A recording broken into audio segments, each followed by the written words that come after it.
Hello student, ये coordination compound का video number 3 है। लास्ट वीडियो में हमने वर्नियर थ्योरी को डिटेल में डिस्कस किया। अब हम यहाँ पर डिस्कस करेंगे कोऑर्डिनेशन कंपाउंड से संबंधित कुछ महत्वपूर्ण तथ्यों के बारे में, कुछ महत्वपूर्ण टर्म्स के बारे में। तो सबसे पहले हम कोई एग्जाम्पल लेते हैं कोऑर्डिनेशन कंपाउंड को लेते हुए, और फिर हम देखते हैं कि हमें कोऑर्डिनेशन कंपाउंड में कौन कौन से टर्म को डिस्कस करना है। जैसे हमारे पास एक एग्जाम्पल है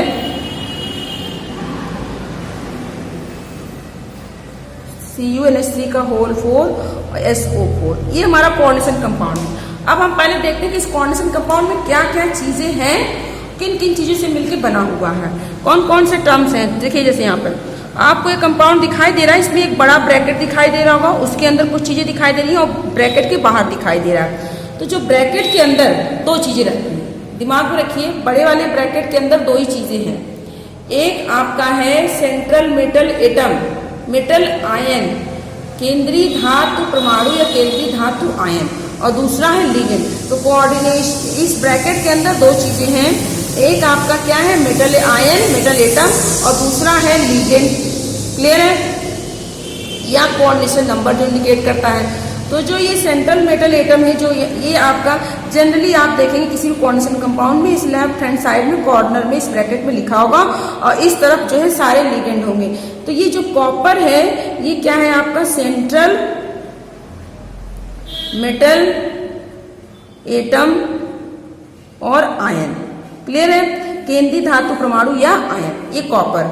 और ये क्या है डी ब्लॉक के एलिमेंट। जनरली आप इसको पहचानेंगे कैसे, जनरली एक आपको जनरली ऐसा नहीं कि सिर्फ डी ब्लॉक के, जनरली जो है डी ब्लॉक एलिमेंट्स होंगे। आपको आयरन दिखाई देगा, निकल दिखाई देगा, कॉपर दिखाई देगा, सिल्वर दिखाई देगा, गोल्ड दिखाई देगा। क्लियर है? तो ये सब क्या है, प्लेटिनम दिखाई देगा। ये सब के सब आपको जब कहीं भी आपको दिखाई दे, क्योंकि अभी DF पढ़ लिया तो आप इतना तो समझ ही गए कौन से डी ब्लॉक के एलिमेंट है, कौन से F ब्लॉक के एलिमेंट।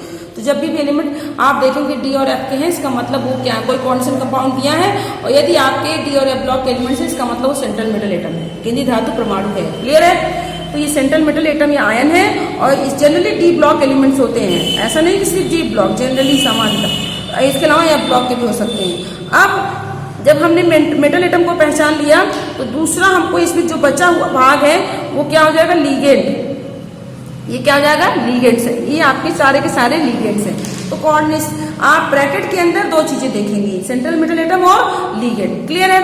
अब सेंट्रल मेटल आयन, केंद्रीय धातु परमाणु जो होता है वो इलेक्ट्रॉन, अब हमने कहा कोऑर्डिनेशन कंपाउंड में कोऑर्डिनेट बॉन्ड बनेगा, और कोऑर्डिनेट बॉन्ड बनेगा इसका मतलब इलेक्ट्रॉन की शेयरिंग होगी, और इलेक्ट्रॉन की शेयरिंग होगी तो एक एटम के इलेक्ट्रॉन शेयरिंग में पार्टिसिपेट करेंगे और दूसरे एटम के इलेक्ट्रॉन शेयरिंग में पार्टिसिपेट नहीं करेंगे। जिसके इलेक्ट्रॉन पार्टिसिपेट करेंगे वो इलेक्ट्रॉन दाता होगा, और जिसके इलेक्ट्रॉन पार्टिसिपेट नहीं करेंगे, जो इलेक्ट्रॉन लेगा वो इलेक्ट्रॉन ग्राही होगा, इलेक्ट्रॉन एक्सेप्टर होगा।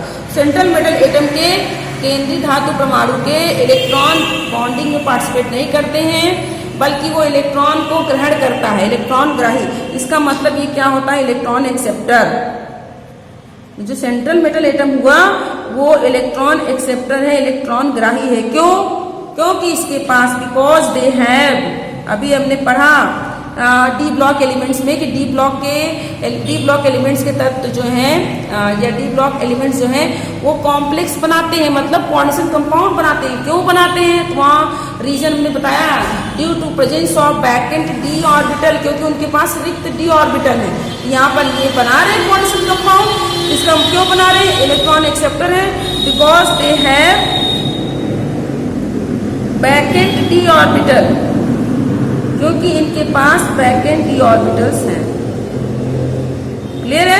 क्योंकि इनके पास वैकेंट, इलेक्ट्रॉन एक्सेप्टर है क्योंकि इनके पास वैकेंट डी ऑर्बिटल उपस्थित है। क्लियर? अब हम बात करते हैं लिगेंड की। जो लिगेंड है ये इलेक्ट्रॉन दाता होते हैं, इलेक्ट्रॉन डोनर होते हैं, क्योंकि इनके पास इलेक्ट्रॉन ज्यादा होता है। तो दे आर इलेक्ट्रॉन डोनर। ये आपके क्या हो गए, इलेक्ट्रॉन डोनर होते हैं, इनके पास इलेक्ट्रॉन ज्यादा होता है, ये इनके पास लोन पेयर इलेक्ट्रॉन उपस्थित होता है। तो ये इलेक्ट्रॉन दाता हो गए, ये इलेक्ट्रॉन दे रहे हैं। क्लियर? एक ले रहा और एक दे रहा। ठीक है? अब हम बात करते हैं, इस बड़े ब्रैकेट का भी एक नाम है। इस बड़े वाले ब्रैकेट को क्या कहते हैं, इसको कहते हैं, इस बड़े ब्रैकेट को, इस बड़े ब्रैकेट को कहते हैं coordination sphere. Coordination sphere, clear है, कोऑर्डिनेशन स्फीयर, उप सहसंयोजन मंडल बोलते हैं।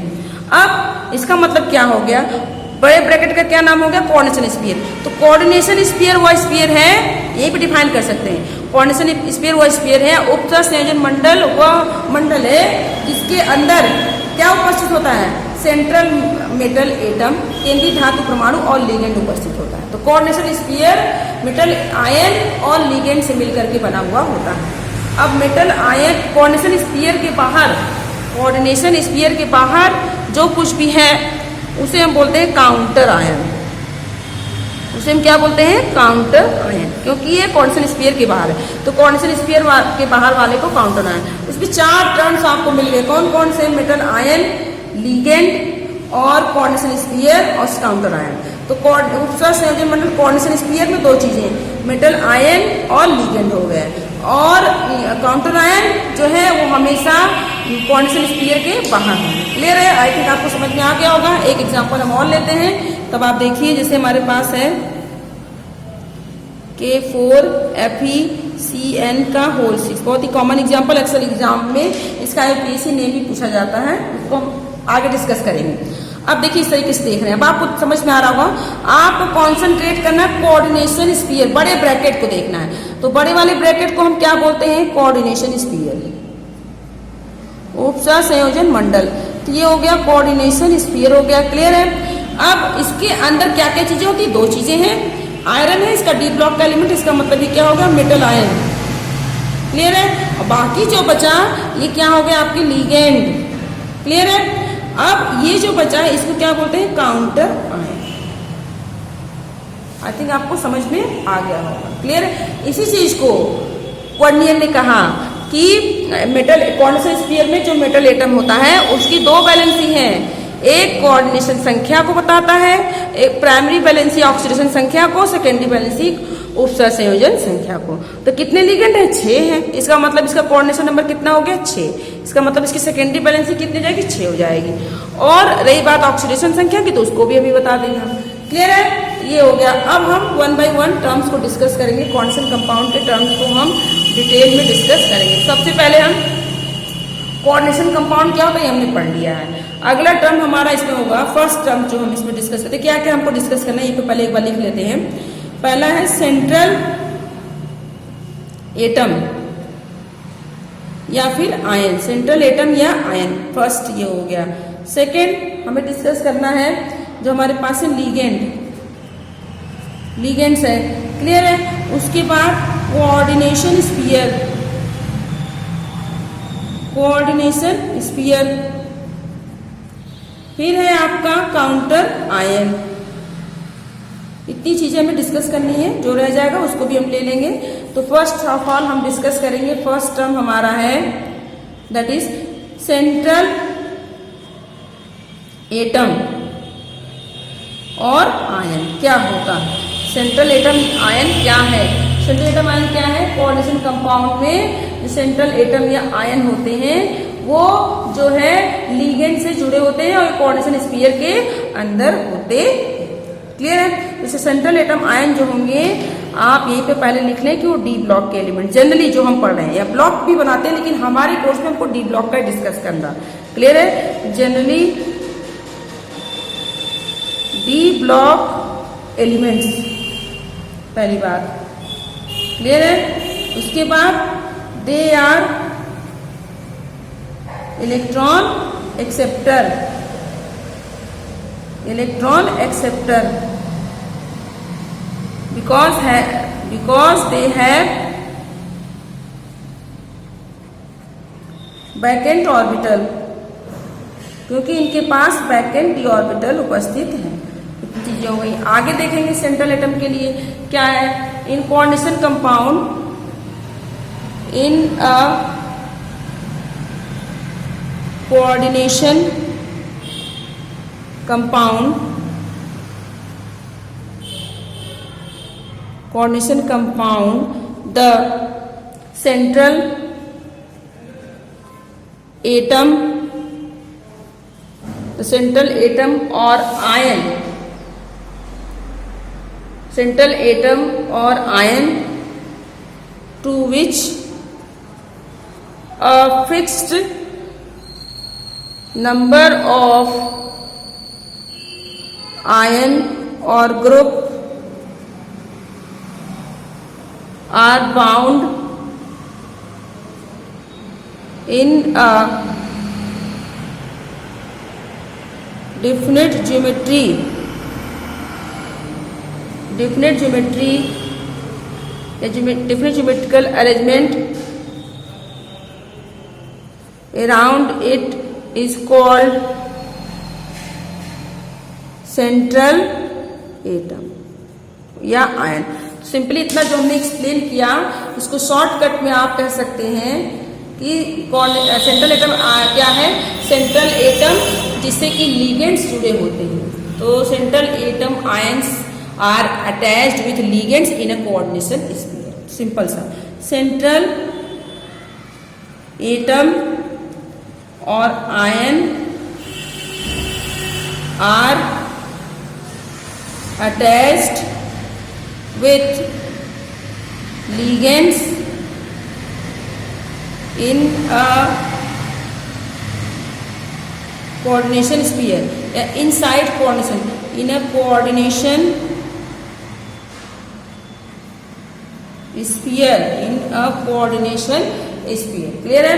तो सेंट्रल एटम क्या है, जो कि लिगेंड से जुड़ा होता है कोऑर्डिनेशन स्पीयर के अंदर। इनसाइड या इनसाइड कर देते हैं इसको, इनसाइड कोऑर्डिनेशन स्पीयर। तो उपसर संयोजन मंडल के अंदर सेंट्रल एटम लिगेंड से जुड़े हुए होते हैं, उसे हम सेंट्रल एटम कहते हैं। अब जैसे कि एग्जांपल, सेंट्रल एटम हमने बताया डी ब्लॉक के एलिमेंट जनरली होते हैं। जैसे हमारे पास है निकिल, Na2+, कोबाल्ट, क्लियर है, प्लेटिनम,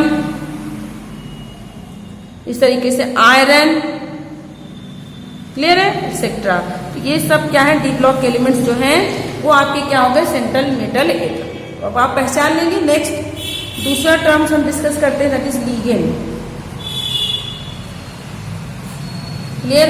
तो सेंट्रल मेटल एटम का मतलब जैसे ही मेटल एटम की बात करें तो दिमाग में आ जाना चाहिए इलेक्ट्रॉन एक्सेप्टर है, इसके पास बैक एंड डी ऑर्बिटल, ये बॉन्ड बना रहा है, ये कोऑर्डिनेशन बॉन्ड बना रहा है, ये लिगेंड से इलेक्ट्रॉन ले रहा है, कोऑर्डिनेशन स्फीयर के अंदर लेफ्ट साइड के कॉर्नर में कहीं बैठा हुआ होगा। क्लियर है? अब हम लिगेंड की बात करते हैं। लिगेंड कोऑर्डिनेशन स्फीयर के अंदर दो ही चीजें होती हैं, एक सेंट्रल मेटल एटम, उसको पहचान लिया तो बाकी जो बचा सबके सब लिगेंड ब्रैकेट के अंदर। क्लियर है? ब्रैकेट के बाहर वाला लिगेंड नहीं, ब्रैकेट के अंदर वाला लिगेंड है। तो लिगेंड कहाँ होता है, inside coordination sphere, coordination sphere के अंदर प्रेजेंट होता है। और सबसे पहले लिगेंड क्या होते हैं, दे आर इलेक्ट्रॉन डोनर, ये इलेक्ट्रॉन देते हैं, ये इलेक्ट्रॉन डोनर है, पहली चीज। दूसरा, ligands are present inside coordination sphere, ये कोऑर्डिनेशन स्फीयर उपसर संयोजन मंडल के अंदर ही उपस्थित होते हैं। जो लिगेंड्स होते हैं उपसर संयोजन मंडल के अंदर ही उपस्थित होते हैं। इसके अलावा लिगेंड्स क्या होते हैं, the neutral,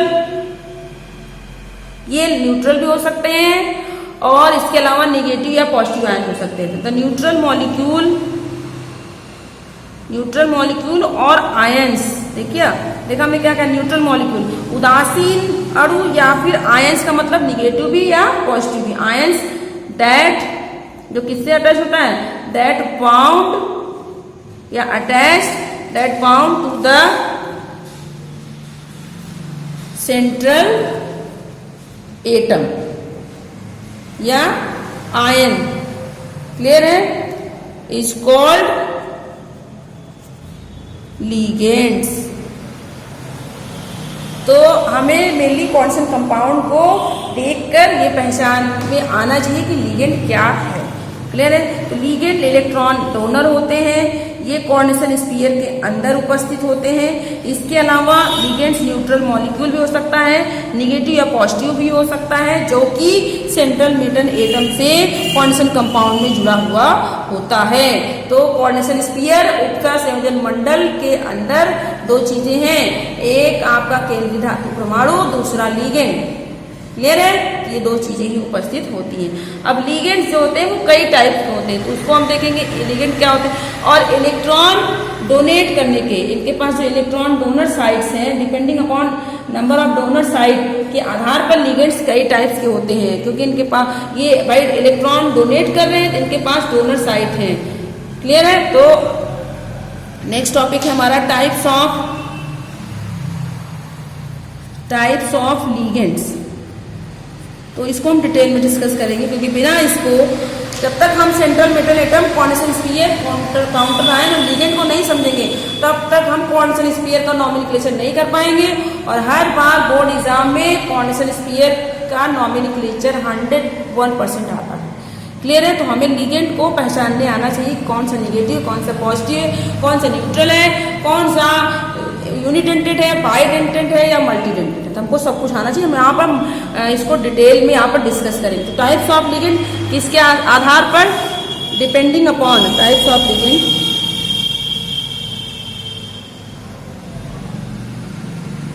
depending upon the number of sites, depending upon the number of donor sites, क्योंकि जो लिगेंड्स है वो इलेक्ट्रॉन डोनर है। Depending upon donor sites the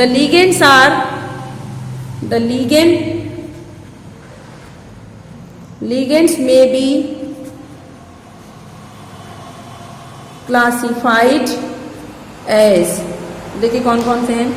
तो डोनर साइट के आधार पर, क्योंकि लिगेंड इलेक्ट्रॉन डोनर, इसका मतलब उनके पास डोनर साइट होगा, तो डोनर साइट्स के आधार पर लिगेंड कितने टाइप्स के उसको हम देखेंगे। फर्स्ट है हमारे पास दैट इज यूनिडेंटेड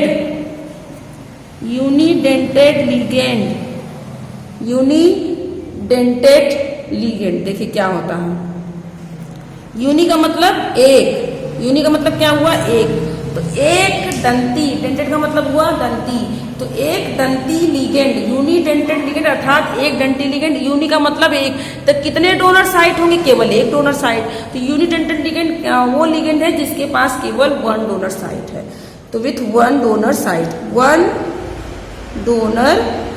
साइट, केवल एक डोनर साइट होगा, केवल एक पेयर इलेक्ट्रॉन डोनेट करेगा। जो यूनिडेंटेड एक दंती लिगेंड होंगे, केवल एक डोनर साइट है, केवल एक पेयर युग्म एक पेयर इलेक्ट्रॉन डोनेट करते। क्लियर है? दूसरा बाई या डाइडेंटेड या इसको बोलते हैं डाइडेंटेड। बाइडेंटेड का मतलब हुआ द्विदंती, बाई का मतलब दो, इसके पास कितने इलेक्ट्रॉन पेयर डोनेट करने की क्षमता है, दो पेयर इलेक्ट्रॉन। तो टू डोनर साइट, इनके पास कितने डोनर साइट हैं, टू डोनर साइट्स, जिसके पास दो डोनर साइट्स हो उसे हम बोलते हैं द्विदंती, बाइडेंटेड। नेक्स्ट देखेंगे ट्राइडेंटेड, इसे नाम से ही है ट्राइडेंटेड, त्रिदंती। तो कितने पेयर डोनर साइट्स होंगे, कितने पेयर इलेक्ट्रॉन डोनेट करेगा, तीन। तो थ्री डोनर साइट्स। क्लियर? तीन पेयर इलेक्ट्रॉन डोनेट करता है। आगे देखेंगे टेट्राडेंटेड,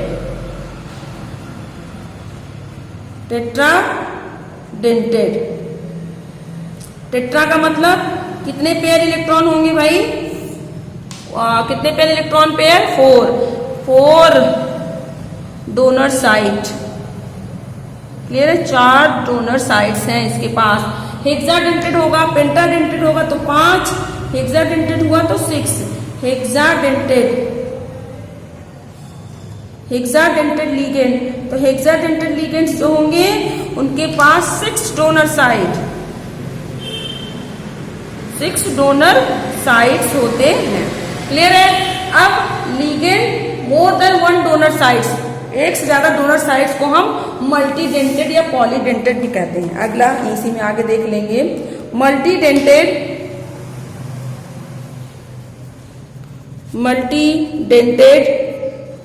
और पॉलीडेंटेड लिगेंड। क्लियर है? तो मल्टीडेंटेड या पॉलीडेंटेड लिगेंड क्या होता है, ligand which have more than one donor site. तो ligands with more than one donor sites, ligand जिनके पास एक से ज्यादा डोनर साइट्स हो आर कॉल्ड मल्टीडेंटेड और पॉलीडेंटेड लिगेंड। क्लियर है? तो वह लिगेंड जिनके पास एक से ज्यादा डोनर साइट होते हैं उन सबको मल्टीडेंटेड या पॉलीडेंटेड कहते हैं। तो लिगेंड समझ में आया? लिगेंड क्या है? जो इलेक्ट्रॉन दाता होते हैं, जिनके पास इलेक्ट्रॉन युग्म उपस्थित, जिनके पास एक्स्ट्रा इलेक्ट्रॉन पेयर उपस्थित होते हैं। यदि एक पेयर इलेक्ट्रॉन है तो यूनिडेंटेड, एक से ज्यादा है तो मल्टीडेंटेड, जैसे बाइडेंटेड 2 और ट्राइडेंटेड तो 3 होंगे, टेट्राडेंटेड तो 4 साइड्स होंगे। क्लियर है? ये चीज हो गई। अब हम बात करते हैं, अब ये जो बाइडेंटेड, यूनिडेंटेड, पॉलीडेंटेड जो आपने पढ़ा, एक दंती, द्विदंती, त्रिदंती लिगेंड, इनको अब इन पर उपस्थित चार्ज के आधार पर ये न्यूट्रल है कि आयंस के फॉर्म में, इसके बेसिस पे ये 3 टाइप्स के लिगेंड हो जाते हैं। कौन कौन से? निगेटिव लिगेंड, और इसके अलावा निगेटिव लिगेंड है, फिर पॉजिटिव लिगेंड है, और साथ में आपका क्या हो जाएगा? Neutral ligand. तो ligand on the basis of charge, charge के बेसिस पे ये कितने टाइप्स के हो जाते हैं? 3 टाइप्स के, न्यूट्रल, निगेटिव और पॉजिटिव लिगेंड। क्लियर है? तो इसको हम डिस्कस करेंगे, और वो भी यूनिडेंटेड लिगेंड को अलग से और पॉलीडेंटेड लिगेंड को अलग से। तो on the basis of charge, on the basis of charge on ligand, they are of 3 types। तो ये 3 टाइप्स के हो गए, किसके बेसिस पे? चार्ज के आधार पे। कौन कौन से भाई देखेंगे? First negative ligand, negative ligand. दूसरा क्या हो जाएगा? Positive ligand, positive ligand. And third हो गया न्यूट्रल, इसको भी हमको देखना है। यूनिडेंटेड, पॉलीडेंटेड के साथ साथ हमें पॉजिटिव, निगेटिव और न्यूट्रल भी पहचान में आना चाहिए। तो हम इसको डिटेल में डिस्कस करेंगे नेक्स्ट वीडियो में कि निगेटिव लिगेंड कौन से, पॉजिटिव कौन से, न्यूट्रल लिगेंड कौन से, और हमको बिल्कुल दिमाग में याद होना चाहिए कि कौन सा लिगेंड न्यूट्रल है, कौन सा पॉजिटिव है, कौन सा निगेटिव, क्योंकि नॉमेनक्लेचर में इसकी बहुत ही ज़्यादा जरूरत पड़ेगी। इसको हम नेक्स्ट वीडियो में डिस्कस करेंगे।